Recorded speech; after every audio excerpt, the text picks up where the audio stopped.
രേണുസുധിക്കെതിരെ നടത്തിയ പരാമർശങ്ങളുണ്ടാക്കിയ വിവാദം പതിയെ ഇല്ലാതാകവേ വീണ്ടും ലൈവ് വ്ലോഗുമായി എത്തിയിരിക്കുകയാണ് കൊല്ലം സുധിയുടെ മകൻ കിച്ചു. താൻ നടത്തിയ തുറന്നുപറച്ചിലുകൾ മനസ്സിലാക്കിയതിന് നന്ദിയെന്നും തന്നെക്കുറിച്ച് ഇനി മോശം വാർത്തകൾ പ്രചരിപ്പിക്കാൻ സാധ്യതയുണ്ടെന്നും കിച്ചു വ്ലോഗിലൂടെ പറയുന്നു. രേണുവിനെതിരെയുള്ള ഒളിയമ്പായാണ് ഇത് വിലയിരുത്തപ്പെടുന്നത്. എനിക്ക് വല്ലാത്ത കോളും മെസ്സേജുകളും വരുന്നുണ്ട്. സ്നേഹമുള്ളതുകൊണ്ടാണെന്ന് മനസ്സിലാക്കുന്നുണ്ട്. ഞാൻ ഓക്കെയാണ്, വേറൊരു പ്രശ്നവുമില്ല. എൻ്റെ പണ്ടത്തെ കാര്യങ്ങൾ പറഞ്ഞെന്നേയുള്ളൂ. ഈ ന്യൂസും കാര്യങ്ങളും എന്നെ ബാധിക്കുന്നതല്ല. ഞാൻ പറഞ്ഞ കുറച്ച് കാര്യങ്ങൾ എല്ലാവർക്കും മനസ്സിലായി എന്ന് തോന്നുന്നു. ഞാൻ ഓക്കെയാണെന്ന് പറയണമെന്നുണ്ടായിരുന്നു. കാരണം ഭയങ്കരമായി മെസ്സേജും കോളും വരുന്നുണ്ട്. അതിനാൽ ഓക്കെയാണെന്ന് ലൈവിൽ വന്ന് പറയാമെന്ന് കരുതി. പറയേണ്ട കാര്യങ്ങൾ ഞാൻ നല്ലതുപോലെ പറഞ്ഞിട്ടുണ്ടെന്ന് തോന്നുന്നു.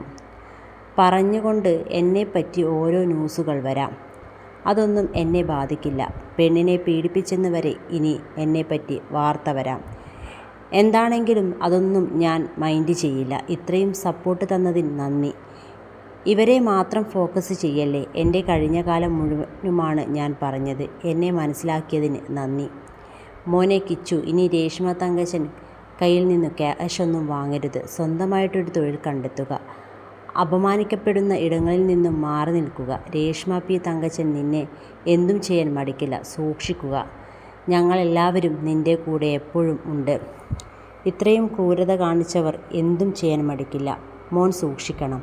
ഓക്കെയാണ് എന്ന് അറിഞ്ഞതിൽ ഒരുപാട് സന്തോഷം. കൂടെ സപ്പോർട്ടായി ഉണ്ടാകും. രേഷ്മ തങ്കച്ചൻ വിളിക്കുന്ന ഒരിടത്തേക്കും മോൻ പോകരുത്. എന്ത് സംസാരിക്കാനാണെങ്കിലും നിൻ്റെ അച്ഛൻ്റെ വീട്ടുകാരുടെ കൂടെ അവരുടെ സാന്നിധ്യത്തിൽ സംസാരിച്ചാൽ മതി കേട്ടോ. ഞങ്ങളെല്ലാവരും കൂടെയുണ്ട്. ധൈര്യമായിരിക്കൂ. മോൻ ഓക്കെയാണെന്നറിഞ്ഞതിൽ സന്തോഷം എന്നിങ്ങനെ നീളുന്നു കിച്ചുവിന് അനുകൂലമായുള്ള കമൻറ്റുകൾ.